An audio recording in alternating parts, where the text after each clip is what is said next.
esam saņēmuši vēstuli ar šādu tekstu. Balstiņ, Nikolais, Ivars, Anna un Saipo apmeklēs nodarbības un izmantos doto iespēju. Un apakšā ir 4 paraksti.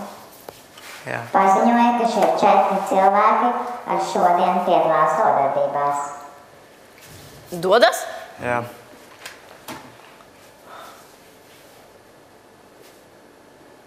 Es jau domāju, ka mūs nepaņems.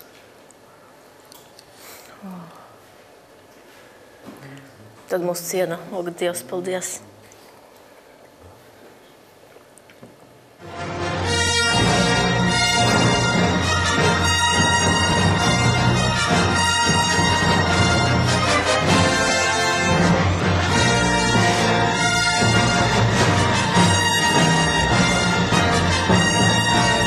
Protams, mēs varam mācīties, un otrs puses mēs varējām pierādīt, ka mēs arī protestējot un neejot tām nodarbībām varam sagatavot kvalitatīvi savu priekšnesumu svētdienas koncertam.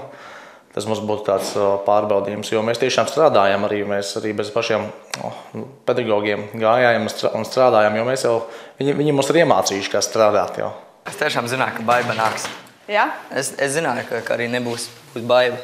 Kāpēc? Es nezinu, man tāda intuīcija bija. Nu, redz. Tāpēc, ka tu pirmdien nepastrādāji. Nu, nē, it kā bija jānāk Karīnai pat, man liekas, šodien, bet mēs samainījāmies kaut kā. Nu jā, bet man kaut kā intuīcija. Jā, Saipā šajā gadījumā saprata, ka viņš saprata pareizi, ka šeit ir cīņa, nevis ka te ir katrs pa sevīm. Ka te nav nekādas solidaritāte un tam līdzīgi. Tā kā es domāju, ka ļoti labi. Viss kārtībā, mēs esam konkurenti, tāds ir, neko darīt. Bet tas, kad mēs tagad sadalāmies 2 grupiņās, tas gan ir redzams.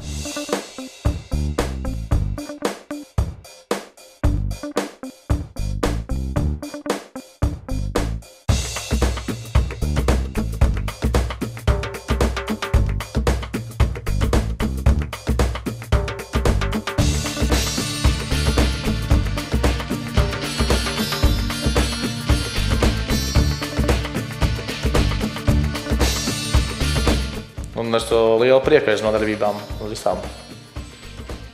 Un cenšos iemācīties visu, ko es varu iemācīties.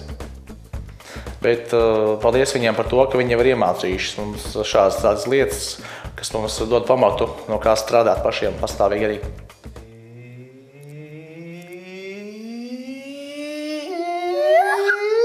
Nobrauc no augšas uz leju. Vienu veselu taisam.